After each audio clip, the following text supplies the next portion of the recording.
Nindaklanjuti laporan keresahan warga, anggota Polsek Kemuning melakukan razia jero penginapan di Jalan Rawajaya, Kelurahan Pahlawan, Padodaluari. Di mana oleh polisi sikok-sikok kamar jero penginapan dilakukan pemeriksaan. Hasilnya petugas nemu kedua pasangan bukan laki bini yang sudah kedapatan mesum jero penginapan. Selanjutnya kedua pasangan tersebut digawa ke Polsek. Menurut Kapolsek Kemuning AKP Robert P. Sihombing jelaskan kalau pasangan yang terjaring razia bakal dilakukan pendataan. Selanjutnya dipanggil wong tuanya buat ngenjo efek jero supaya tidak ngulangi perbuatannya lagi. Sudah menikah belum? Oh, kamu udah tuh? Dompet di mana? SNK, KTP kamu berdua mana? Tak bawa, Pak.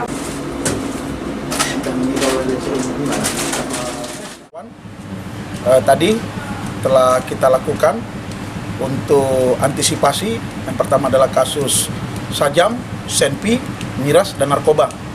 Tadi di salah satu penginapan kita amankan dua pasang muda-mudi tanpa dilengkapi dengan identitas dan bukan pasangan suami istri.